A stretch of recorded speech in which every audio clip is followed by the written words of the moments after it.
বাংলাদেশের সমস্ত মানুষ জিয়া রহমানকে শহীদ প্রেসিডেন্ট কয় কি জন্য? এই যে ধর্ম নিরপেক্ষতা লাত্তি দিয়ে ফেলে দিছে, দিয়ে ওই জায়গায় বিসমিল্লাহ চালু করছে। ইসলামের মূল্যবোধের সরকার গঠন করেছে। দুনিয়া থেকে বিদায় নেওয়ার পরে বিটকেস খুলে দেখা গেল কোরআন শরীফ আর জায়নামাজ ছাড়া কিছুই নাই।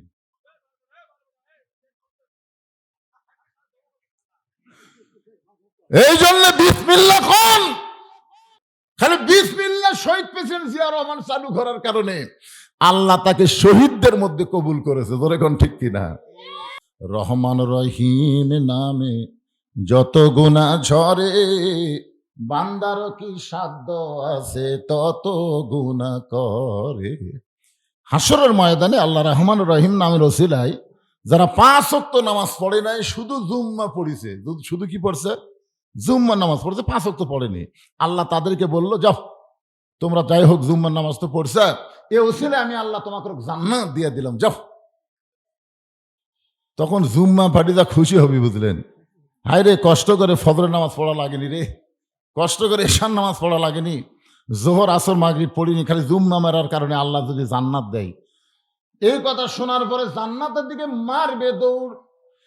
এক দৌড়ে যারা শুধু জুম্মা পড়েছে, 5 ওয়াক্ত পড়ে নাই, এরা জান্নাতের দরজা গিয়ে দেখবে বিশাল একটা তালা।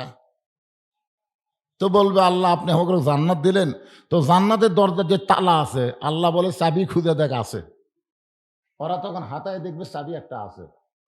এই চাবিটা তালার মধ্যে ঢুকবে কিন্তু ঘুরবে না। জুম্মার নামাজের লোকেরা বলবে, আল্লাহ চাবিটা তালার মধ্যে ঢুকে কিন্তু ঘোরে না। আল্লাহ বলে, চাবির মধ্যে 5টা দাগ আছে, তালার মধ্যে 5টা দাগ আছে, তোদের চাবির মধ্যেও 5টা দাগ থাকা লাগবে। এখন দেখ তো তোদের চাবির খবর কি? জুম্মা পার্টি বলতেছে, আল্লাহ আমাদের চাবি হলো তেলতেলা। আল্লাহ বলে, পাগল রে, দাগে দাগে মিল হবে, কুট্টুস করে তালা খুলবে। তোরা শুধু জুম্মা পড়ছিস, 5 ওয়াক্ত পড়িস না, যার কারণে জান্নাত দেখে তোরা ফেরত আহায়। এখন জুম্মা পার্টির খবর কি? এরা শুধু জান্নাত দেখতে পারবি কিন্তু ভিতরে ঢুকতে পারবে না। জান্নাতে ঢুকতে গেলে কয় ওয়াক্ত নামাজ লাগবে? জোরে বলেন, কয় ওয়াক্ত? আসসালাতু মিফতাহুল জান্নাহ। নামাজ হচ্ছে বেহেশতের চাবি।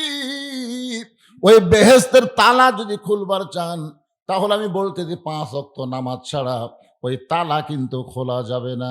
এখন থেকে নিয়ত করা লাগবে, ঈমান রক্ষা করার জন্য আমরা 5 ওয়াক্ত নামাজ আদায় করব। কিন্তু আমি বক্তা যতই ওয়াজ করি, আমার ওয়াজে কিন্তু 5 ওয়াক্ত নামাজ আদায় হবে না। কারণ 5 ওয়াক্ত নামাজ কায়েম করবার গেলে বক্তার ওয়াজ দেওয়া হয় না, এটা আলাদা একটা নিয়ম আছে। জোরে কোন ঠিক কি না? আপনারা বলেন তো, এই যে রজব চাঁদ, এই যে রজব চাঁদ পাইছেন, এই রজব চাঁদে আমাদের নবী যে মেরাজ করছিলেন, এটা নবুয়তের কয় বছর? নবুয়তের 10ম বৎসর। নবুয়ত পাওয়ার 10ম বৎসরে আল্লাহ রাসূল মেরাজ করলেন। আল্লাহ তাআলা 5 ওয়াক্ত নামাজ দিলেন। কিন্তু আল্লাহ কোরআনের যত জায়গায় নামাজের কথা বলেছেন, এই খেয়াল করে শোনেন, প্রত্যেক জায়গায় আল্লাহ কিন্তু বলেছেন আকিমুস সালাত, নামাজ কায়েম করো। তো নবী এই নামাজ পাওয়ার পরে আল্লাহকে বলেন, আল্লাহ আপনি তো আমাকে বলেন নামাজ কায়েম করুন, কিন্তু আমি তো নামাজ কায়েম করার পারতেছি না। কারণ নামাজ পাওয়ার পরেও নবী 3 বছর মক্কায় ছিলেন। কয় বছর? 3 বছর মক্কায় ছিলেন। নবী বলতেছে, আল্লাহ নামাজ তো কায়েম করার হুকুম দিলেন, কিন্তু কায়েম করার তো পরিবেশ নাই। আমরা চুপি চুপি আজান ছাড়া, জামাত ছাড়া চোরের মতন নামাজ পড়ি, নামাজ তো কায়েম করার কোনো পরিবেশ পাচ্ছি না। আল্লাহ বলে, হাবিব আপনি হবেন ইমাম, আবু জেহেল হবে নেতা। ওই পরিবেশে কোনোদিন নামাজ কায়েম করা যাবে না। নামাজ কায়েম করতে গেলে যিনি ইমাম তাকে নেতা হওয়া লাগবে। আমার কথা কি বুঝলেন? আবু জেহেলের মতন জালেম যদি নেতা হয় আর আপনাদের মতন আলিম যদি ইমাম হয়, তাহলে নামাজ পড়া হবে, নামাজ কায়েম হবে না। নামাজ কায়েম করতে গেলে যিনি ইমাম হবে তাকেই নেতা হওয়া লাগবে। দরকার কি হওয়া লাগবে? তাহলে মক্কায় ইমাম হচ্ছে আল্লাহর নবী, খালি ইমাম, ইমামুল আম্বিয়া, ইমামুল মুরসালিন। ওই যে বাইতুল মুকাদ্দাসের মধ্যে নবী 2 রাকাত নামাজ পড়াছিল মেরাজের রাতে, ওই 2 রাকাত নামাজ পড়ানোর কারণে আল্লাহ তাআলা আমাদের নবীকে নবীদের ইমাম, রাসূলদের ইমাম ঘোষণা করলেন। সেই ইমাম মক্কায় নবী, তারপরেও নামাজ কায়েম হচ্ছে না। কারণ নবী ইমাম হয়েছে ঠিকই, কিন্তু নেতা হওয়ার পারেনি। নেতা হচ্ছে আবু জেহেল। নেতাকে আমাদের বাংলাদেশে আবু জেহেলের মতন যতদিন নেতা থাকবে আর আলেমরা যতদিন ইমাম থাকবে, শুধু ইমাম থাকবে, ততদিন নামাজ পড়া হবে কিন্তু কায়েম হবে না। মন চাইলে পড়বি, মন চাইলে পড়বি না। মসজিদে আজান দিবি, ওই ধার দেখে হাড় কাট করে ওই চলে যাবি। একটা লোক বলবে না তোর বাপ না আব্দুল্লাহ, তোর নাম রাখছে নামাজ পড়, ও কথা বলবি না। যদিও বলে কইতে নামাজ পড়াও যা, আমি না পড়াও তাই। কিন্তু যখনই নবী হবেন, ইমাম নবী হবেন, রাষ্ট্রপতি, তখনই আল্লাহ বলেছেন আল্লাযীনা ইম্মাক্কান্নাহুম ফিল আরদ, মুসলমানের মধ্যে কাউকে যখন ক্ষমতা দেওয়া হবে তার 1 নম্বর দায়িত্ব কি? ওয়াজ করা। 1 নম্বর দায়িত্ব হলো আকামুস সালাত, নামাজ কায়েম করা। নামাজ যখন কায়েমের বিল পাস হবে, এই বিল পাস করতে গেলে সব দেখা হলো শেষ। আগামীতে আমরা দেখব আল্লাহর কোরআনের বাংলাদেশ। জোরে ঘর কথা ঠিক কিনা? একটু মনোযোগ দিয়ে শুনবেন।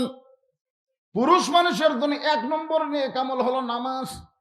আমরা যারা পুরুষ মানুষ, আমাদের জন্য 1 নম্বর নেক আমল হলো নামাজ। কিন্তু যারা পর্দার অন্তরালে বসে বসে ওয়াজ শুনতেছে, ইনাদের জন্য 1 নম্বর নেক আমল কিন্তু নামাজ না। নারীদের জন্য 1 নম্বর নেক আমলের নাম হলো পর্দা। জোরে বলেন, নাম কি? আচ্ছা বলেন তো, মেয়েদের পর্দা যদি না থাকে, নামাজ হবে, রোজা হবে, হজ হবে, কোন ইবাদতে আল্লাহ কবুল করবে না। মায়েরা শোনেন, পর্দা যদি না থাকে আপনার একটা ইবাদত আল্লাহ কবুল করবে না। কারণ মেয়েদের 1 নম্বর নেক আমলের নাম হলো পর্দা। পর্দা মানার পরে যা করবেন আল্লাহ কবুল করবে। পর্দা ছাড়া করলে হবে না, পর্দার মধ্যে থাকাই করা লাগবে। পর্দা মেয়েদের জন্য মানা সুন্নত না নফল? কি ফরজ? ফরজে কিফায়া না ফরজে আইন? ফরজে কিফায়া হলো দাদির গাঁত বোরকা আছে, নাতনির গাঁত নেই, এটা হলো ফরজে কিফায়া। দাদি বুড়ি হচ্ছে তো এখন বোরকা ফড়াই লাগবে। ফরজে কিফায়া হলো মরার পরে 5 কাপড় চাদর দিয়ে খাটনি ঢাকা, বাঁচা থাকতে যা করছে করছে। ফরজে কিফায়া মরার পরে শুরু হয়ে গেছে। এখন 5 কাপড় দিয়ে চাদর দিয়ে খাটনি ঢাকা থছে। ফেরেশতা এসে ঘুরতেছে আর বলতেছে, আল্লাহ, এই জামালপুরের এই মেয়া যখন জীবিত আসলো পাড়ার সবাই দেখছে, আল্লাহ মরার পরে 5 কাপড় দিয়ে আবার চাদর দিয়ে খাটনি ঢাকলো, কারণ কি? আল্লাহ বলে, ওটা বাংলাদেশ রে, ওই দেশে পর্দা হলো ফরজে কিফায়া রে, মরার পরে মানে রে, বাঁচতে মানে না রে। তা আপনারা কোন পর্দা কি ফরজে কিফায়া? একটু খেয়াল করুন, ফরজে আইন হচ্ছে কি? এটা কখন থেকে পর্দা? আল্লাহ কোরআনে বলেন, ওয়াকারনা ফি বুয়ুতিকুন্না ওয়ালা তাবাররুজনা তাবাররুজাল জাহিলিয়াতিল উলা। আমার মায়েরা যারা পর্দার অন্তরে একটু মনোযোগ দিয়ে শোনেন। এতক্ষণ পুরুষ মানুষের জন্য নামাজের ওয়াজ করলাম, মা কয়টা মিনিট একটু আপনাদের পর্দার ওয়াজ করি। কারণ মেয়েরা যদি ভালো না হয়, আমাদের বাংলাদেশের ভবিষ্যৎ ভালো হবে হবে না। আমি দেখছি আজ থেকে 20 বছর আগে কোনো মেয়ে মানুষ সিজার করেনি। আজ থেকে 20 বছর আগে সিজার করেনি। আর এখন এই সিজার আসার পরে থেকে কি যে হলো, একটা ভ্যানালার বউ পর্যন্ত সিজার। এই মানুষ মাইক আবার বম বম করতেছে রে, ভালোই ছিল, বম বম করে কেন? একটা ভ্যানালার বউ পর্যন্ত সিজার করতেছে। আপনার বলেন তো, আমাদের বউগুড়াতে যে সিজার করে, মেয়ে মানুষের সিজার কি মেয়ে ডাক্তারি করে? কি মনে হয়? একটা পুরুষ মানুষ একটা মেয়ে মানুষের পেট পুট লাড়িয়া কাটতিছে, এটা কি পর্দার খিলাফ হচ্ছে? হচ্ছে না? একজন পর্দানিশী নারী বলবে, দরকার হলে মরে যাবো, কিন্তু পর পুরুষের কাছে আমি সিজার করব না। আল্লাহ কয়, তো মরা লাগবে না, তোর বাচ্চা নর্মালি হবি। ধরেখন কথা ঠিক কিনা? আমি খোঁজলা দেখছি, বাংলাদেশের বড় ডাক্তারের বইয়ের সিজার লাগে না। যারা বড় বড় ডাক্তার এরা বউরে সিজার করে না, কারণ সিজার করলে বাচ্চারও ক্ষতি, সিজার করলে মায়েরও ক্ষতি। আর একটা জিনিস আমি খোঁজলা দেখছি, মৌলানার বাড়িতে কোনোদিন মিলাদ লাগে না। মৌলানার বাড়িতে মিলাদ লাগে না, এরা পরের বাড়িতে পড়ায়, কিন্তু নিজের বাড়িতে হয় না। আর একটা জিনিস আমি খেয়াল করে দেখছি, পীরের বউ কোনোদিন মুরিদ হয় না। কারণ পীরের বউ জানে আমার পীর মাঝে মধ্যে মুরিদের বইয়ের দিকে চোখ মারে, এ লুচ্চার হাতে কে মুরিদ হবি রে। এই 3টা জিনিস আপনারাও খেয়াল করে দেখবেন। 1 নম্বর হলো বড় ডাক্তারের বইয়ের সিজার লাগে না, 2 নম্বর হলো মৌলবীর বাড়িতে মিলাদ লাগে না, আর পীরের বউ মুরিদ হয় না। আমার মায়েদের জন্য বলতেছে, মা শোনেন, গভীর রাত্রে খাদিজাতুল কুবরা নবীর ডান হাত কানা বুকের মধ্যে নিয়ে ফোঁপায় ফোঁপায় কাঁদতেছে। আল্লাহ নবী ঘুম থেকে চেতন পাইছে। চেতন পাওয়ার পরে বলে, খাদিজা আপনি এমন করে কেন কাঁদতেছেন? খাদিজা বলে, ইয়া রাসূলুল্লাহ, যে কোনো সময় আমার মৃত্যু হবে। এটা কিন্তু প্রত্যেকটা মুসলমানেরই চিন্তা করা দরকার। যে কোনো সময় একেবারে আপনাকে কখন মৃত্যু হবে? মাইকের সাউন্ড কি শোনা যাচ্ছে? তো হুহা করেন না কেন? আমাদের সকলের মৃত্যু হবে যে কোনো সময়। এখানে একজন মানুষ দাঁড়ায় বলেন, হুজুর আমার বাড়ি সব চাইতে কাছে, আমি বাড়ি যাবার পারবই। দেখি একজন দাঁড়ান তো দেখি। এত কাছে আপনার বাড়ি, সেই বাড়ি যাওয়ার মতন শক্তি যদি আপনার ভিতরে না থাকে, তাহলে এত মশান মারতেছেন কেন? এত মশান, কি মশান খালি এই কি দেখেন ভাই? কয় 6 তলার ভিত দিছি হুজুর, 3 তলা হসে হুজুর, রড বার করে তুছি, দেখতেছি হুজুর। 2 কান্দের দিয়ে ফেরেশতা বলে, পাগলা উপর দিকে দেখিস না, অত মশান মারিস না, নিচের দিকে তাকা, নিচের দিকে তাকা। তোর বাড়ি 6 তালা না, তোর বাড়ি হলো নিচতলা। ধরে কোন তালা? 1 তালাও না, 1 তালাও না, নিচতলা। এত মশান কেন? খাদিজাতুল কুবরা বলতেছে, রাসূলুল্লাহ, আর নারীদের মধ্যে 1 নম্বর জান্নাতে হলেন খাদিজাতুল কুবরা। যেই মাত্র নবী বলেছেন নারীদের মধ্যে 1 নম্বর জান্নাতে হলো খাদিজাতুল কুবরা, সঙ্গে সঙ্গে খাদিজা মুস্কি মুস্কি হাসতেছে। আল্লাহ রাসূল খাদিজার কপালে চুম্বন দিয়ে বলে, খাদিজার হাঁটুর সঙ্গে হাঁটু লাগায় বলে, খাদিজা, এই মুহূর্তে আমি আর নবী নাই, এই মুহূর্তে আমি স্বামী হয়ে আপনার কাছে জানতে চাই, পুরুষের মধ্যে 2 নম্বর জান্নাতি হলো ওমর হয়, তাহলে নারীদের মধ্যে 2 নম্বর জান্নাতি কে হলে ভালো হয়? খাদিজা বলতেছে, রাসূলুল্লাহ, আমি বলতে পারবো না, আল্লাহ এবং আল্লাহ রাসূল ভালো জানে। সুবহানাল্লাহ কন না কেন? আল্লাহ রাসূল বললেন, আমি একটু আপনার কাছে জানতে চাই, নবী হিসাবে না, স্বামী হিসাবে জানতে চাই, যে পুরুষের মধ্যে 1 নম্বর আবু বকর, 2 নম্বর উমর, 3 নম্বর ওসমান, তাহলে নারীদের মধ্যে 1 নম্বর খাদিজা, 2 নম্বর কার নাম হলে ভালো হয়? খাদিজা বলতেছেন, ইয়া রাসূলুল্লাহ, আমার কাছে যখন শুনতে চান, তাহলে 2 নম্বরে আমার কলিজার টুকরা ফাতেমা হলে ভালো হয়। আল্লাহ রাসূল মুস্কি হাসিতে বললেন, আমার মাধ্যমে আল্লাহ আপনাকে 4টা মেয়ে দিছে। নবীর মাধ্যমে খাদিজার পেট থেকে 4টা মেয়ে হচ্ছে। ধরে কোন কয়টা? সবচাইতে বড় মেয়ের নাম হলো জয়নাব। জয়নাবের পরে যার জন্ম হয়েছে তার নাম হলো রোকেয়া। রোকেয়ার পরে যার জন্ম হয়েছে তার নাম হলো কুলসুমা। সর্বশেষ ছোট মেয়েটার নাম হলো ফাতেমা। রাসূল বলে, খাদিজা, অন্য 3টা মেয়ের নাম না বলে আপনি সবচাইতে ছোট মেয়ে ফাতেমার নাম কেন 2 নম্বরের জন্য বললেন? খাদিজা বলতেছেন, ইয়া রাসূলুল্লাহ, আপনি বাবা, আপনি বুঝতে পারবেন না, আপনি বাবা, আপনি বুঝতে পারবেন না কোন সন্তান কেমন, এটা বাবা জানে না, এটা জানি তার মা। সুবহানাল্লাহ কন না কেন? আজকে যে সন্তানগুলো রাস্তায় রাস্তায় ঘুরতেছে, কোরআনের মাহফিলে বসে নাই, এদের কামই হলো খালি ঘোরাঘুরি। এরকম সন্তান আছে না নাই? আপনারা বলেন তো, যে সন্তান বেশি ঘোরে, কেন ঘোরে?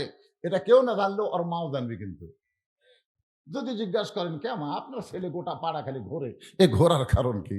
তখন মেয়েটা বলবে, ওই তখন পেটতা ছিল না, তখন আমি অকলে গোটা পাড়া ঘুরিছি, ওই পেটের মধ্যেই ঘুরনি ব্যারাম করছে।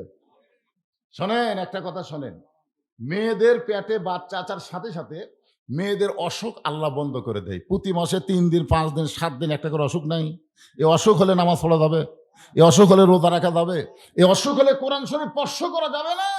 কিন্তু যখনই বাচ্চা পেটে আসে, আল্লাহ মাসিক ব্যারাম বন্ধ করে দেওয়ার কারণ কি জানেন? যে বাচ্চার পেটে যে বাচ্চা আছে, মায়ের ইবাদতের সাথে পেটের বাচ্চার আল্লাহ সম্পর্ক করে দেয়, যার কারণে মাসিক বন্ধ, ইবাদত করতে যেন কোনো কমতি না হয়। আমার কথাকে বুঝতে পারলেন? মাসে 3 দিন যদি অসুখ হয়, তার নামাজ পড়া যাবে? রোজার মাসে 3 দিন অসুখ হলে রোজা রাখা যাবে না। এই জন্য পেটে বাচ্চা আসা মাত্রই অসুখটা বন্ধ করে দেয়। বাবাই আনন্দে মাতিয়া সাগরে ভাসাইয়া, সেই যে চইলা যায় খবর লয় না, মাজন ধরিয়াই উদরে কতই যতন করে, ধরিয়া উদরে কতই যতন করে, 10 মাস পরে পায় প্রসবের বেদনা, এমন দরদি ভবে কেউ হবে না আমার মা গো। মায়ের পেটে বাচ্চা আইছে, বাচ্চার বয়স হচ্ছে 4 মাস। কয় মাস? এখন মা রুকুর থেকে যেই শেষ দাঁত গেছে, পেটের বাচ্চা পেটের মধ্যে চাপ খাচ্ছে। ফেরেশতারা বলতেছে, আল্লাহ দেখো তোমার বান্দি তোমাকে সেজদা করতে গিয়ে পেটের বাচ্চা পেটের মধ্যে চাপ খেলো, বাচ্চার কি কষ্ট হয় না? আল্লাহ বলে, ফেরেশতা সাক্ষী থাক, যেই মা পেটে বাচ্চা নিয়ে নামাজ পড়তেছে, এই মা শুধু নিজে নামাজ পড়তেছে না, পেটের বাচ্চাকেও নামাজের ট্রেনিং দিয়ে দিচ্ছে। ধরে কারণ সুবহানাল্লাহ। পেটে বাচ্চা নিয়ে মা যখন রোজা থাকে, আপনারা বলেন তো, মায়ের নারীর সাথে বাচ্চার খাওয়ার সম্পর্ক নাই, কিন্তু মা খায় না, বাচ্চাও খায় না। তার মধ্যে মা একলা রোজা নাই, পেটের বাচ্চাও রোজার ট্রেনিং পাচ্ছে। এই দুনিয়াতে আসার পরে অনেক ছেলেরা কয় 11 মাসে আমার খিদা লাগে না, রোজার মাসে হাইরে খিদা লাগে। কারণ কি, উনি যখন পেটে আসছিল আর মা রোজা ছিল না, যার কারণে বার হয়ে রোজা থাকে না। এই জন্য একজন নেপোলিয়ন বলেছে, খ্রিস্টান, যে একটা ভালো যদি সন্তান চাও তাহলে ভালো একটা মায়ের দরকার। দরকার কিসের দরকার? ভালো একটা বাপের দরকার নাই তো।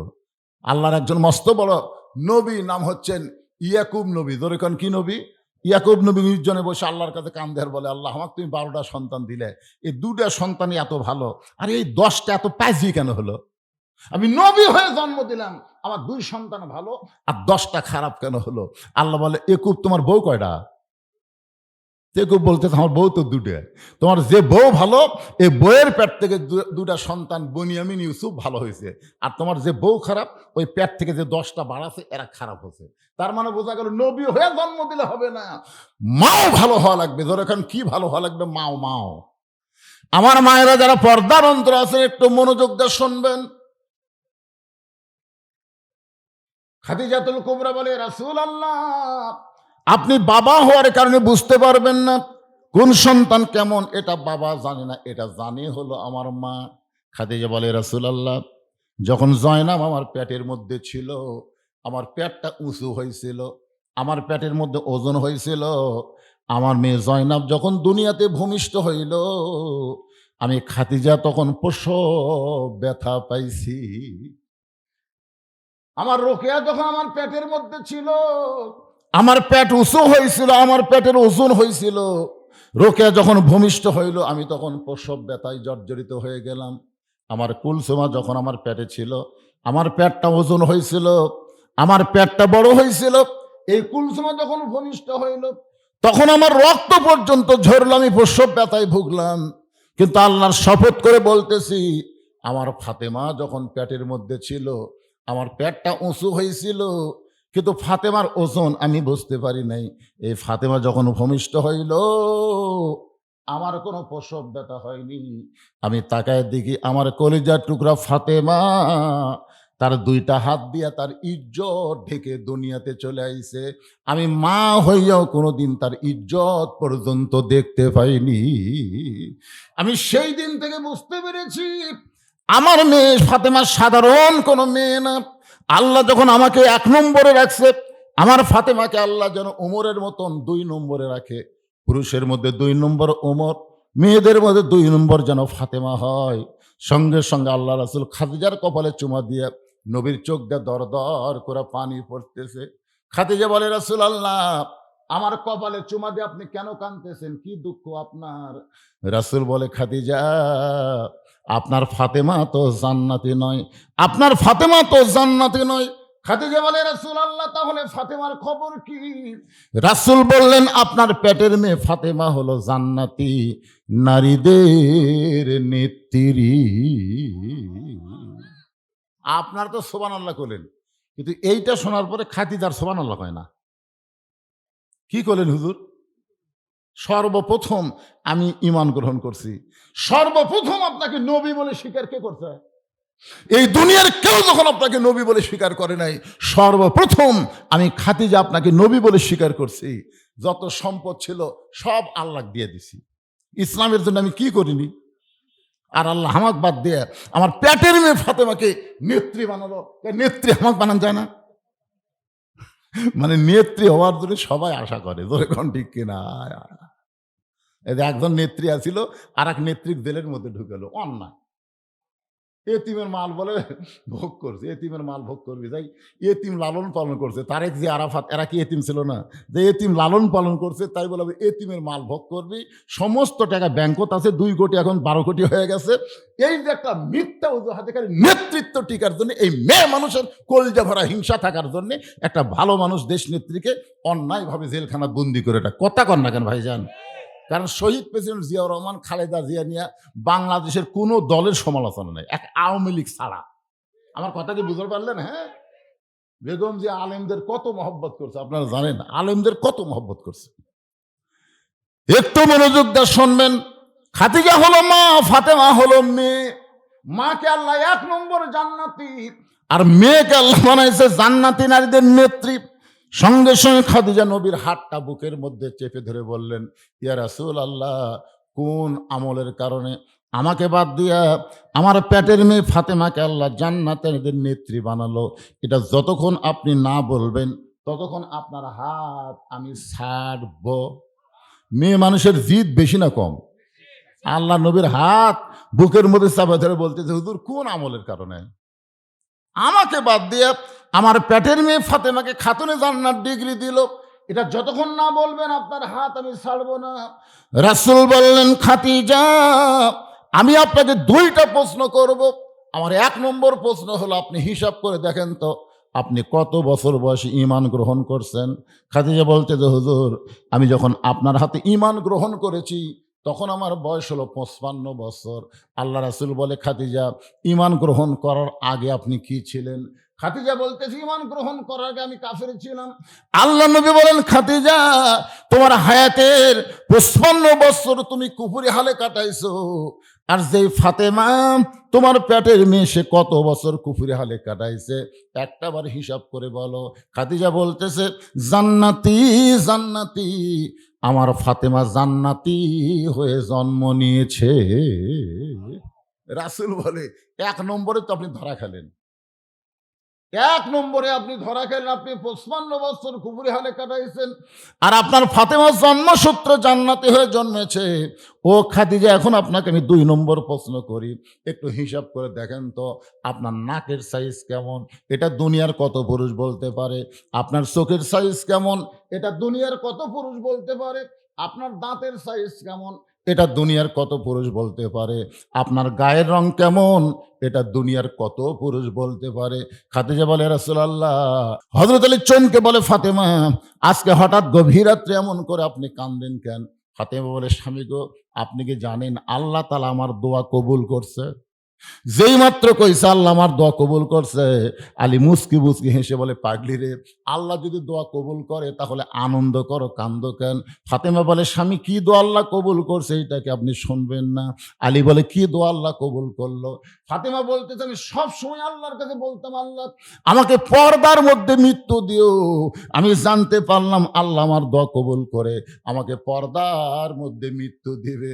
আলী মুস্কি মুস্কি হাসের বলে, পাগলি রে, যে সারা জীবন পর্দার মধ্যে থাকছে, আল্লাহ তাকে পর্দার মধ্যে মৃত্যু দিবে, এতে আনন্দ হওয়ার কথা, কান্দ কেন?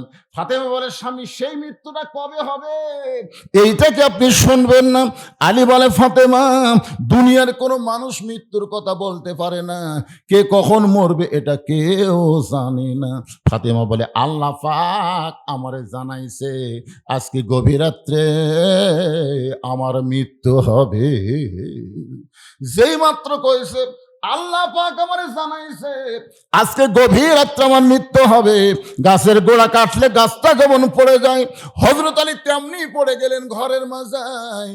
ফাতেমা চোখের পানি মুছে মুস্কি মুস্কি হেসে ওই স্বামীর মাথাটা উরাতের উপরে নিয়ে কপালে একটা চুমা দিয়ে বলে, স্বামী গো, এমন করে আপনি কাঁদবেন না, কারণ আমার বাবার মুখে আমি শুনেছি আপনি হলেন আসাদুল্লাহিল গালিব। আমার বাবার মুখে শুনেছি, আনা মাদিনাতুল ইলমি ওয়া আলিউ বাবুহা। আমার বাবা আল্লাহ নবী বলেছেন, পৃথিবীর শ্রেষ্ঠ বীরের নাম হলো হযরত আলী, আর পৃথিবীর শ্রেষ্ঠ জ্ঞানী হলেন হযরত আলী। জোরে কান সুবহানাল্লাহ। গোটা পৃথিবীর মধ্যে কিয়ামত পর্যন্ত হযরত আলীর মতন বীরের আর জন্ম হবে না। কিয়ামত পর্যন্ত হযরত আলীর মতন কোন জ্ঞানী আর জন্ম নিবে। আল্লাহ রাসূল যখন মদিনার প্রেসিডেন্ট ছিলেন, ওই সময় শিক্ষামন্ত্রী ছিলেন হযরত আলী। জোরে কান সুবহানাল্লাহ। আবু বকর রাদিয়াল্লাহু যখন মদিনার খলিফা ছিলেন, ওই সময় শিক্ষামন্ত্রী হলেন হযরত আলী। ওমর ফারুক যখন মদিনার খলিফা ছিলেন, ওই সময় শিক্ষামন্ত্রী হলেন হযরত আলী। ওসমান গনি যখন মদিনার খলিফা ছিলেন, ওই সময় শিক্ষামন্ত্রী হলেন হযরত আলী। খলিফা পাল্টায় কিন্তু শিক্ষামন্ত্রী পাল্টায় না। কি বুঝলেন? শিক্ষামন্ত্রী যদি সঠিক ব্যক্তিকে দেওয়া হয় তাহলে প্রাইমারি জন্য ভিক্ষা করা লাগতে পারে 90% মুসলমানের দেশে। এতে দেয় হাফিজে মাদ্রাসার তুমি ভিক্ষা করা লাগবে না। কারণ রাসূল বলেছেন, খায়রুকুম মান তাআল্লামাল কুরআনা ওয়া আল্লামাহ। ওই ব্যক্তির চাইতে দামি সম্মানী কোনো ব্যক্তি নাই যে কোরআন শিখেছে অপরকে কোরআনের শিক্ষা দেয়। আপনাদের এই জামালপুর আশেপাশে প্রাইমারি আছে না নাই? প্রাইমারি নাই? আচ্ছা, জামালপুর আশেপাশে নাই? কোনটি নাই? সেই প্রাইমারির জন্য কোনোদিন এরকম মানুষের চাওয়া লাগে? আপনারা যে হালখাতা করছেন হালখাতা করা লাগে? মাস গেলে এমনি হেড স্যার বেতন খালি করা টাকা ব্যাংক চালিয়ে আসে পারে। তো 90% মুসলমানের দেশে এমন শিক্ষামন্ত্রী আমরা পাইছি যে সংসদে জেনারেল শিক্ষার উপর বাজেট চায়, কোরআনের শিক্ষার উপর কোনো কথা নাই। কথা বলেন না কেন ভাইজান? তো এখন যদি আমরা কোরআন নিয়ে সংসদে যাবার চাই, তখন সাইড থেকে দুই একটা নেতা চোখ চুলকায় আর গাও চুলকায়, হুজুর ফেতরা খায় হুজুর হলে আর সেই কোরআন নিয়ে উঠি যাবার চান। মানে আমাদের শিক্ষা কাঠামোটা দুর্বল হয়ে গেছে। এই জন্য আগামীতে এমন একজন মানুষকে আমরা শিক্ষামন্ত্রী চাই, আল্লাহর কোরআন নবীর হাদিস সম্পর্কে যার জ্ঞান আছে। জোরে কোন ঠিক কিনা ভাই? শালা কিছুই বোঝে না। নাস্তিকদের বানায় শিক্ষামন্ত্রী, আগডম বাগডম ঘোলানো সাজে ঢাক ঢোলক ঝাঁঝর বাজে, বাঁচতে বাঁচতে চললো ঢুলি, ঢুলি গেল কঙ্গা ফুলি। আপনারা বলেন তো এর মধ্যে একটা কথা সত্যি আছে? কথা কন না কেন? আইরে টিয়ে নাই ভরা দিয়ে নালে গেল বোয়াল মাছে, তাই না থেকে ভোদর নাচে। এটা কি? এইগুলা মিথ্যা শিক্ষা দিয়ে মাস গেলে 50,000 টাকা বেতন খালি গুনে এলে। আর জালিকাল কিতাবুল আরাইবা বিহুদালিল মুত্তাকিন, আল্লাহর কোরআন শিক্ষা দিয়ে 3 মাস হলে বেতন বাকি, চাইলে কেশিয়ার খালি গরম দেখায়। হুজুর আপনারা আলিম মানুষ, ইন্নাল্লাহা মাস সাবিরিন, ধৈর্য ধরবেন হুজুর, ধৈর্যশীলদের সঙ্গে আল্লাহ আছে হুজুর। মনে হয় মৌলবীদের জন্য বাজার আলাদা। একই বাজারে প্রাইমারি মাস্টার হাট করে, এই মাদ্রাসার মুহতামিম বাজার করে, সব জিনিসের দাম একই। তোর 50, তোমার যে 6, তাহলে চলবি কিভাবে ভাই? তারপরেও চলতেছে শুধুমাত্র আল্লাহর কোরআনকে ভালোবাসার কারণে। আল্লাহ আলাদাভাবে একটা রহমত বরকত দান করতেছে। জোরে কথা কন না কেন? হ্যাঁ, ফাতেমার স্বামীর কপালে চুমা দিয়ে বলতেছেন, আপনি হলেন পৃথিবীর সবচাইতে বড় বীর, আর আপনি হলেন পৃথিবীর সবচাইতে বড় জ্ঞানী। বড় বীর হয়ে বইয়ের মরার খবর শুনে আপনি এমন করে পড়লেন কেন? আপনি কি জানেন না এই দুনিয়া থাকার জায়গা না, আসলে যাইতে হবে। আমি যেই বলবো আসলে, আপনার বলবেন যাইতে হবে। এই সত্যি কথা বলতে আপনাকে আপত্তি আছে? কেবারে ওই একটা মুখত মাস্ক দিছে, ওই একটা মুখত মাস্ক দিছে, আবার কি করোনা ফিরে যাচ্ছে নাকি রে? ইমাম গাজ্জালি রহমতুল্লাহ আলাইহি সুবহানাল্লাহর ব্যাখ্যা করতে গিয়ে বলেন যে সুবহানাল্লাহ বলা বান্দা বান্দি কোনো সময় যদি নেকি আর পাপ ওজন করার কারণে জাহান্নামী হয়ে যায়, জোরে কোন কি হয়ে যায়? জাহান্নামী হয়ে যায়, তখন এই সুবহানাল্লাহ গাছের ওসিলাই আল্লাহ তাকে আবার জান্নাতে ফিরিয়ে দিবে। আল্লাহ রাসূল বলেন 3টা তসবিহ, খুব খেয়াল করে শুনবেন, 3টা তসবিহ অনায়াসে কারো জবান থেকে যদি বের হয়ে যায়, সে যত বড়ই পাপী হোক না কেন, মৃত্যুর সময় আল্লাহ তার জবানে ঈমানের কলেমা জারি করে দেয়। আল্লাহ রাসূল বলেন কোন ব্যক্তি যদি সারা জীবন পাপ করে আর মৃত্যুর সময় কলেমাতুত তাইয়্যিবা লা ইলাহা ইল্লাল্লাহ যদি তার জবানে জারি থাকে, শুধুমাত্র জবানে কলেমা জারি থাকার কারণে আল্লাহ তার জীবনের সমস্ত গুনাহ মাফ করে দেয়। এই জন্য সুবহানাল্লাহ, আলহামদুলিল্লাহ, আল্লাহু আকবার, এই 3টা তাসবিহ বলার সময় আমরা কৃপণতা করব না। আমরা আল্লাহর প্রশংসা করতেছি এই কারণেই যে আল্লাহ তাআলা আমাদেরকে জন্মগতভাবে মুসলমানের ঘরে কবুল করেছেন। দুনিয়াতে বহু জাতের মানুষ বসবাস করে, বহু জাত, কিন্তু কোন জাতি আল্লাহর কাছে পছন্দ নয়। একটাই মাত্র জাত, ইন্নাদ দীনা ইনদাল্লাহিল ইসলাম। আল্লাহর কাছে মনোনীত জীবন বিধান ধর্মের নাম কি? ইসলাম। আল্লাহ কোরআনে অন্য জায়গায় বলেছেন, অমাইয়াবতাগি গায়রাল ইসলাম দীনান ফালাই ইউকবালা মিনহু। ইসলাম ছাড়া অন্য কোন জীবন ব্যবস্থা, মানুষের তৈরি জীবন ব্যবস্থা, কেউ যদি গ্রহণ করে আল্লাহ বলেছেন কখনোই তা কবুল করা হবে না। আল্লাহর কাছে একমাত্র কবুল যোগ্য ধর্মের নাম কি? আর সেই ইসলামের ভিতরেই আল্লাহ আমাদেরকে কবুল করেছেন। এখান থেকে বোঝা গেল আল্লাহ আমাদের উপরে খুশি না বেজার? যে আল্লাহ খুশি হয়ে মুসলমানের ঘরে আমাদেরকে জন্ম নেওয়ার তৌফিক দিলেন, আমরা সে আল্লাহর প্রতি খুশি হয়ে জবান খুলে বলি আলহামদুলিল্লাহ। যারা পিছনে দাঁড়িয়ে আছেন আপনাদের ভাব কি? হ্যাঁ, আবার ফাঁক থুয়ে বসলেন কেন? এই সামনের দিকে চাপা চাপা বসেন। মাগরিবের মাহফিল বুঝতেছেন না? মাগরিবের মাহফিল খালি শীত না হলে এতক্ষণ এখানে দাঁড়ানোরও জায়গা ছিল না। আরে ভাই, এ মাইক অবাটার, এই তোরা হয়তো মাগরিবের নামাজ পড়িস নি, তোরা তো নামাজটা পড়াইতে হতো। যা,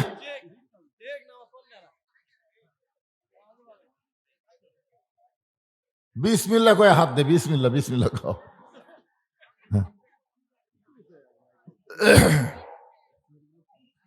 একটাও ভারস্ত লোক নেই, সব স্যাংড়া ফ্যাংড়া। কি সব? না না না, মাইকওয়ালা একটু ভারী হওয়া লাগবে না? একটু অভিজ্ঞ হওয়া লাগবে না?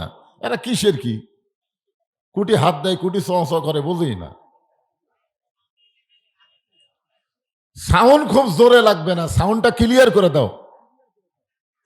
কেউ জোরে জোরে চিল্লাইলে জনগণ কি কয়? এত জোরে কথা কোষ বোঝা যায় না। আবার কেউ আস্তে আস্তে কথা বললে ম্যান ম্যান করিস কেন, শোনা যায় না। এই জন্য জোরেও না আস্তেও না, মিডল পয়েন্টে রেখা দাও। আর এই চেনচেনি বন্ধ করে দাও, এই চেনচেনি করে এটা বন্ধ করে দাও। সবাই বসেন, সবাই বসেন। আপনারা এই সন্ধ্যা মাহফিলের খবর জানেন না? যতক্ষণ মাহফিল চলবে মানুষ খালি বাড়তেই থাকবে। এই জন্যে আগে এসে সামনে চেপে চেপে বসেন, যারা পিছনে আসতেছে পিছনে বসবে। তো আমরা আল্লাহর প্রশংসা এই কারণেই করব যে রুহের জগতে আমরা ছিলাম, সেই জগতে আল্লাহ আমাদের রুহগুলোকে অত্যন্ত দয়া করে দুনিয়ার জগতে আল্লাহ আমাদের মুসলমানের ঘরে কবুল করেছেন। আল্লাহ ইচ্ছা করলে আমাদের হিন্দুর ঘরেও পাঠাবার পারতেন। আপনারা বলেন তো, আল্লাহ যদি আমাদের হিন্দুর ঘরে পাঠাতো তাহলে আমাদের অবস্থা কি হতো? এখান থেকে চিন্তা করা দরকার। আল্লাহ আমাদের এত দয়া করছেন যে আল্লাহর পছন্দনীয় জীবন বিধান ইসলামের মধ্যে আল্লাহ আমাদের কবুল করেছেন। খুশি হয়ে আর একবার বলি আলহামদুলিল্লাহ। নিদানে আখেরাতে তরাইতে পুলসিরাতে কান্ডারি হইয়া নবী পার করিবেন সেই তরণী। আল্লাহ আমাদের ভাগ্য এত ভালো যে বিশ্ব নবীর উম্মত হিসাবে আমাদের কবুল করেছেন। জোরে খান সুবহানাল্লাহ। মুসলমানের ঘরে আল্লাহ কবুল করলেন, কিন্তু আদম নবীর সময় পাঠিয়ে দিলেন। মুসলমানের ঘরে আল্লাহ কবুল করলেন, নূহ নবীর সময় আমাদের পাঠিয়ে দিলেন। মুসলমানের ঘরেই কবুল করলেন, ইব্রাহিম নবীর সময় আমাদের পাঠিয়ে দিলেন। মুসলমানের ঘরেই কবুল করলেন, ঈসা নবীর সময় আমাদের পাঠিয়ে দিলেন। কিন্তু ওই সকল নবীর সময় আমাদের না পাঠায়া বিশ্ব নবীর উম্মত হিসাবে আল্লাহ আমাদের কবুল করেছে। বিশ্ব নবীর উম্মত হওয়ার মধ্যে লাভ কি জানেন? আপনার লাভ জানেন? যদি কোনো সময় আমরা আটকে যাই, আটকা যাওয়া বোঝেন না? যদি আমরা কোনো সময় আটকা যাই, এই আটকা যাওয়ার কথা আমি দুনিয়ার কথা বলতেছি না, আখেরাতের কথা বলতেছি। আছেন আমার মুক্তার, আছেন আমার বারিস্টার, শেষ বিচারের হাইকোর্টেতে, শেষ বিচার কোন বিচার? শেষ বিচারের হাইকোর্টেতে তিনি আমায় করবেন পার, আমি পাপী তিনি জামিনদার। আল্লাহ যখন হাকিম হইয়া আমাদেরকে আসামি বানায় বিচার শুরু করবেন, ওই সময় আমাদের নবী উকিল হবেন, আমাদের নবী ব্যারিস্টার হবেন, আমাদের পক্ষে আল্লাহর কাছে ওকালতি করে আমাদেরকে সুপারিশ করে জান্নাতে পৌঁছায় দিবে। কি ভাগ্য আমাদের! সবাই সুবহানাল্লাহ বলেন না? আপনার মনে করতেছেন নিজের নামাজ দিয়ে, রোজা দিয়ে, হজ দিয়ে, যাকাত দিয়ে জান্নাত যাবে? কোন নবীরাও পর্যন্ত আল্লাহর সামনে কথা বলতে পারবে না। সেই সময় আমাদের নবী আমাদের ব্যাপারে আল্লাহর কাছে ওকালতি করবেন। এমন একজন বিশ্বনবীর উম্মত হওয়াতে আপনারা খুশি হয়েছেন না বেজার? তাহলে জবান খুলে আর একবার বলি আলহামদুলিল্লাহ। এই ছোট ছোট বাচ্চারা, তোমরা তো বোঝো না, কেন হো মারতিছে। শোনেন, আল্লাহ রাসূল বলেছেন, আমার উম্মাতিনীর মধ্যে কেউ যদি সারা জীবন পাপ করে, মানে আমাদের ব্যাপারে রাসূল বলেছেন, কেউ যদি সারা জীবন পাপ করে আর মৃত্যুর সময় ঈমান নিয়ে যদি মরবার পারে, আমি রাসূল ওয়াদা দিয়ে দিলাম তাকে সঙ্গে করে জান্নাতে চলে যাব। জোরে খান সুবহানাল্লাহ। তাহলে আমাদের কোনো টেনশন আছে? খালি মরা লাগবে কি নিয়ে? এইটাই তো সমস্যা। ঈমান নিয়ে মরতে পারবো কিনা এটা নিয়েই তো আমাদের চিন্তা হচ্ছে। যদিও আমরা মুসলমানের ঘরে জন্ম নিয়েছি, বাংলাদেশের শতকরা 95% মুসলমান। 100 জন মানুষের মধ্যে কত? 95% মুসলমান। আপনারা বলেন তো শতকরা ঈমানদার কত ভাগ? মানে ঈমানদারের ভাগ এখনো আমরা জানি না, কিন্তু মুসলমানের ভাগ জানি। 100 জনের মধ্যে 95 জন মুসলমান, কিন্তু 100 জন মানুষের মধ্যে কত ভাগ ঈমানদার এটা আমরা জানি না। মুসলমানই তো ঠিক আছে, কিন্তু ঈমান ঠিক আছে কিনা এটাই তো চিন্তা। খুব খেয়াল করে শোনা লাগবে, বুঝলেন? আমরা যে কোরআন থেকে আলোচনা শুনবো, এই কোরআন সম্পর্কে আপনাদের ধারণা কি? এই কোরআনের মধ্যে কোনো সন্দেহ আছে নাকি? যেই কোরআনে আল্লাহ বলেছেন, জালিকাল কিতাবু লা রাইবা ফি হুদাল লিল মুত্তাকিন। আল্লাহ যদি এখানে বলতেন হুদাল লিন নাস, জালিকাল কিতাবু লা রাইবা ফি হুদাল লিন নাস, তাহলে এই কোরআন থেকে সব দলের মুসলমানই হেদায়েত পেত। বাংলাদেশে বহু দলের মুসলমান আছে না নাই? একদল মুসলমান তারা মানুষের তৈরি সংবিধান দিয়ে বাংলাদেশ চলাবার চায়, আর একদল মুসলমান মানুষের সংবিধানকে দাফন করে আল্লাহর কোরআনকে সংবিধান হিসাবে মানতে চায়। জোরে খান কথা ঠিক কিনা? আপনারা বলেন তো, যারা মানুষের সংবিধান মানবে এরাও মুসলমান, এরা কি মুত্তাকি? মুত্তাকি হবার গেলে আল্লাহ অন্য জায়গায় বলেছেন, ইয়া আইয়ুহাল্লাযীনা আমানুত্তাকুল্লাহা হাক্কা তুকাতিহি ওয়া লা তামুতুন্না ইল্লা ওয়া আনতুম মুসলিমুন। এই মুসলমানদেরকে লক্ষ্য করে আল্লাহ তাআলা এখানে বলতেছেন, যারা আমাকে বিশ্বাস স্থাপন করেছো, ভয় করতে হবে কার? মুত্তাকির 1 নম্বর গুণ হলো ভয় করতে হবে আল্লাহকে। আল্লাহ ছাড়া অন্য কাউকে ভয় করা যাবে? কিন্তু আজকে বহু মুসলমান মসজিদে নামাজ পড়বার চাই জোহরের সামনে কাতারে, কিন্তু মসজিদের দরজাত গিয়া দেখে জুতার দাম হলো 2000 টাকা। মুসলমান এখন বলেন তো 2000 টাকার জুতার দরজার থেকে সামনে কাতারে যাবে? বর্তমান পরিবেশে কি হবে? চিন্তা করবে, যদি জুতা থেকে সামনে যায় আর আশা দিকে জুতা নাই, তখন কার ভয়ে জুতা হাতত নেবে বলেন? আল্লাহর ভয় না চোরের ভয়ে? তার মানে বোঝা গেল বর্তমানে বাংলাদেশে মুসলমান হতে পারে, কিন্তু মুত্তাকি হওয়া বড় কঠিন হয়ে যাচ্ছে। মুত্তাকি হবার গেলে একমাত্র আল্লাহকে ভয় করা লাগবে। আর আল্লাহর ভয় দুনিয়ার কোনো মানুষের আইন দেওয়া হবে না। আল্লাহর ভয় তৈরি করতে গেলে আমার আল্লাহর কোরআনের আইন লাগবে। জোরে কোন ঠিক কি না? এর সাথে সাথে আল্লাহ বললেন হাক্কা তুকাতিহি, খুবই গুরুত্বপূর্ণ। আত্তাকুল্লাহ বলার সাথে সাথে আবার বললেন হাক্কা তুকাতিহি। মুত্তাকির ব্যাখ্যা হচ্ছে, হাক্কা তুকাতিহি মানে নিয়ম মতো সবসময় আল্লাহর ভয় করা লাগবে। নিয়ম অনুযায়ী সবসময় ভয় করা লাগবে কার? আল্লাহর নিয়ম। এখন নিয়ম অনুযায়ী যদি আল্লাহর ভয় সবসময় করতে চাই, তেমন একটা পরিবেশ আমাদের বাংলাদেশে দরকার আছে না নাই? দরকার আছে না নাই? বর্তমানে এই পরিবেশে আমরা আল্লাহর ভয় করতেছি কখন? যখন হচ্ছে চামড়া ঢিল, আল্লাহর সাথে দিছি মিল। যতদিন চামড়া টাইট ছিল ততদিন আমরা মুত্তাকি না, ততদিন আমাদের ভয়ই নেই। আমার দাদা বেঁচে আছে, বাপ বেঁচে আছে, আমি সিরিয়ালে 3 নম্বরে আছি, এত আগেই ভয় করব? যতদিন ঘুষের চাকরি করছে ততদিন মুত্তাকি হয়নি। যে চাকরি রিটায়ার করছে তখন আল্লাহর ভয়ে কাঁদতেছে আর বলতেছে, আল্লাহ আমি তোমার কাছে তওবা করতেছি, আল্লাহ আমি আর জীবনে ঘুষ খাবো না, আল্লাহ আমি আর ঘুষ খাবো না, আল্লাহ আল্লাহ, আমি আর ঘুষ খাবো না, আমি মুত্তাকি। আল্লাহ কয় তোর চাকরি গেছে আর তুই মুত্তাকি। যতদিন ঘুষের চাকরি ছিল ততদিন আল্লাহর ভয় করেনি, চাকরি গেছে আর মুত্তাকি হয়েছে। আপনারা বলেন তো ওই মুত্তাকি আল্লাহ কবুল করবে? এই জন্যই বলেছেন হাক্কা তুকাতিহি, চামড়া ঢিল আল্লাহর ভয় দিছ মিল। সারা জীবন মসজিদে যায়নি, যখন বুড়া হয়ে গেছে তখন সিয়ার লিয়ে মসজিদে গেছে। এরকম কিছু মুসল্লি আছে না নাই? যে লোকটা সিয়ার লিয়ে মসজিদে গেছে আপনার খোঁজরা দেখবেন ওই যৌবনকালে নামাজই পড়েনি। যৌবনকালে যদি কোনো ব্যক্তি নামাজ পড়ে বুড়া বয়সে তাকে সিয়ার লেজা লাগবে কেন? কারণ সরকারি চাকরি করা হয়ে গেলে রিটায়ার দেয়, পেনশন দেয়, তখন কি আর অফিসে যাওয়া লাগে? কথা কর না কেন? অফিসে যাওয়া লাগে, বাড়ির বসে থেকে বেতন খা। যৌবন বয়সে যারা 5 ওয়াক্ত নামাজ জামাতে আদায় করে, বুড়া বয়সে যদি ঠিক মতো রুকু সেজদা করবার নাও পারে, ও যেখানেই নামাজ পড়বে আল্লাহ তাকে পেনশনের সওয়াব দিয়ে দিবে। ধরে কারণ সুবহানাল্লাহ। এই জন্য আল্লাহ প্রত্যেকটা বান্দা বান্দিকে বলবে হাসরের ময়দানে, তোমার শৈশবকালের কোনো হিসাব দেওয়া লাগবে না, বুড়াকালের কোনো হিসাব আমি আল্লাহ চাই না, খালি যৌবনকালের হিসাব দেওয়া জান্নাত যাও।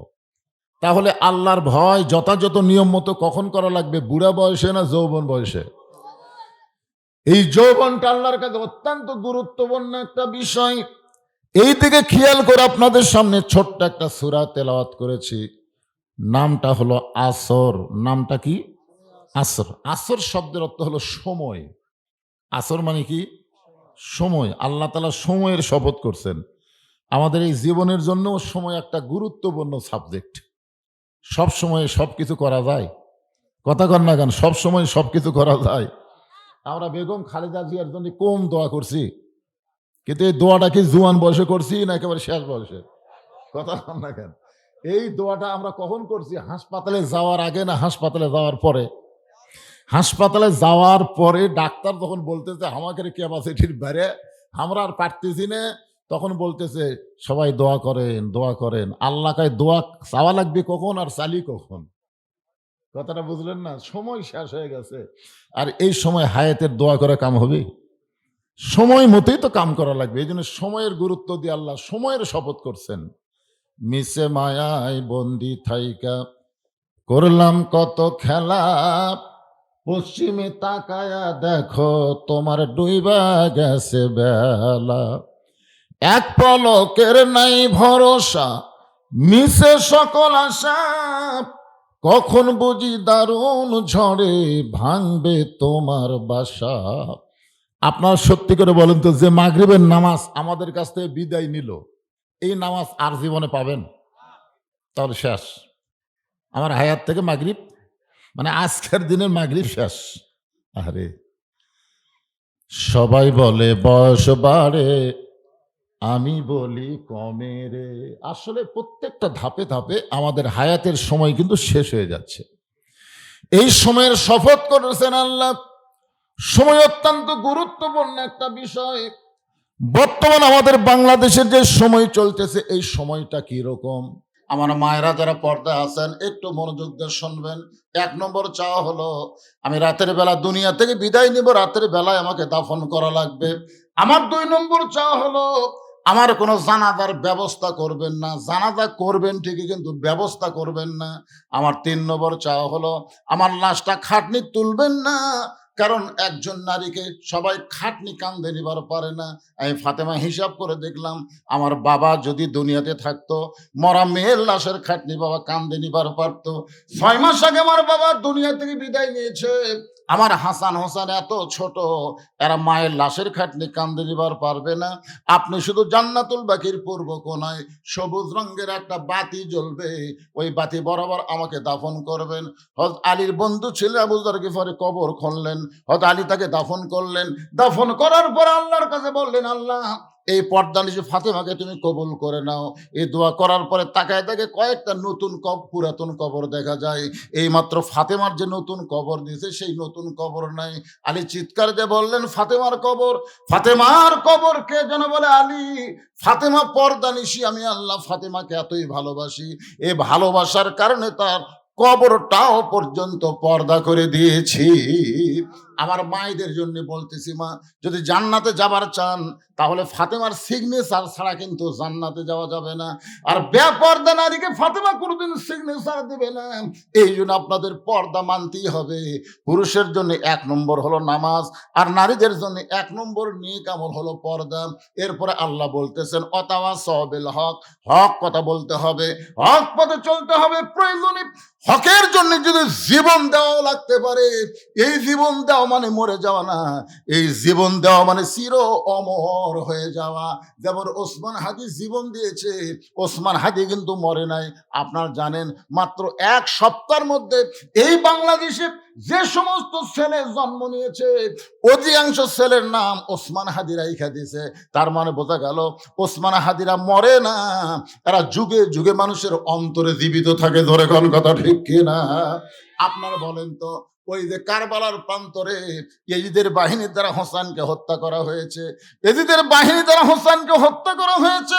সবাই এজিদকে দোষ দেয়, আমি বলবো এজিদের দোষ কিছুটা রয়েছে, যার কারণে আজকে পৃথিবীতে ইয়াজিদ নামের কোনো মানুষকে আমরা খুঁজে পাই না, কিন্তু প্রত্যেকটা পাড়ায় পাড়ায় হোসেনকে পাওয়া যায়। ধরে কোন কথা ঠিক কিনা? এখান থেকে বোঝা গেল হক পথে চলবে, হক কথা বলবে, হকের পথে যারা জীবন দেবে, আল্লামা সাইদি হুজুরেরা মরে না, এরা কিয়ামত পর্যন্ত মানুষের অন্তরে থাকে। ধরে কোন কথা ঠিক কিনা? প্রয়োজন হলে হকের পক্ষে থাকতে গিয়ে বাতিলের সঙ্গে কোনো আপোষ না করে যদি জীবন দেয়, আল্লাহ কোরআনে বলেছেন ওয়ালা তাকুলু লিমান ইউকতালু ফি সাবিলিল্লাহি আমওয়াতুন বাল আহইয়াউ ওয়ালাকিন লা তাশউরুন।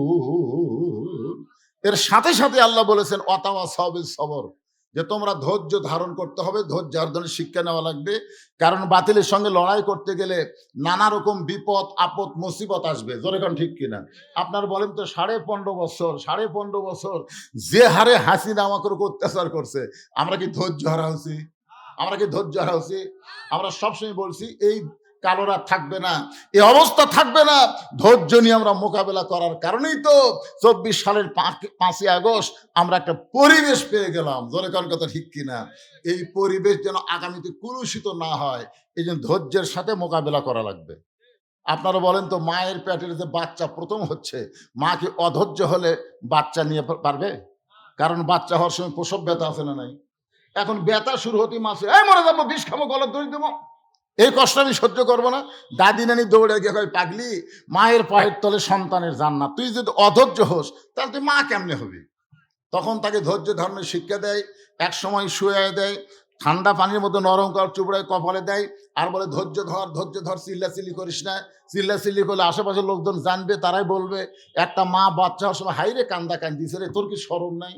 এমন কথা বলে এমন ধৈর্য ধরাইছে, এক সময় বাচ্চা টেনে বের করছে, মা কিন্তু কষ্টে বেহুশ হয়ে গেছে। বাচ্চারা গোসল করায়, ওই বাচ্চা যখন মায়ের বুকে দেয়, মা সঙ্গে সঙ্গে হুঁশ ফিরে পায়, চোখ মেলে বাচ্চাকে দেখে আস্তে করে বাচ্চাকে মুখের কাছে নিয়ে গালে মুখে চুমা খায়। দাদি নানি তিরস্কার করে বলে, এর জন্য গলার দড়ি দিবার চাইলি, এর জন্য বিষ খাবার চাইলি, আবার একে তুই বুকের মধ্যে নিয়ে চুমা খাস কেন, এক লাত্তি মারা ফেলে দে।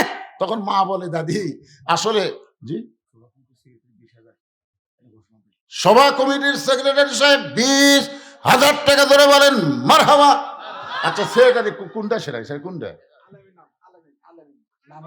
এখানে নাই, তেজের ওপর নাই। আচ্ছা, সভা কমিটির সেক্রেটারি আলামিন, তো সভা কমিটির সভাপতি কোটি গেল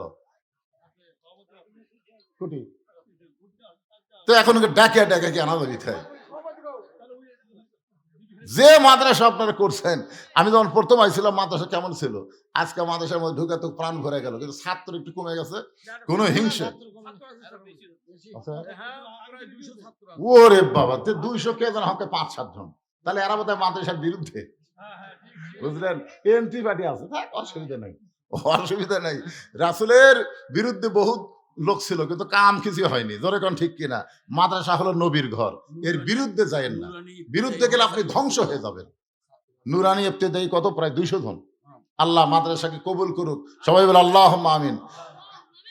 একটু চিন্তা করেন, মা যদি ধৈর্য ধারণ না করতো, বাচ্চা আসতো, আর বাচ্চা কোলে নেওয়ার সঙ্গে সঙ্গে মা কি ওই কষ্টের কথা মনে রাখছে? তাহলে আমরা ধৈর্য ধারণ করছি, যার কারণে আমরা 24-এর 5ই আগস্ট পাইছি। এখন আমরা কিন্তু খুব খেয়াল করে আমার কথাটা শুনবেন, যে কষ্ট পাইছি, আল্লামা সাঈদীর মতন মানুষ চলে গেছে, বহু আল্লাহর সৈনিক, তাদেরকে অন্যায়ভাবে ফাঁসি দেওয়া হয়েছে, আমাদেরকে গুম করা হয়েছে, তা হত্যা করা হয়েছে। তারপরে আমরা বাড়িতে থাকতে পারি নাই। এত নির্যাতনের পরে আমরা কখন শান্তি পাবো?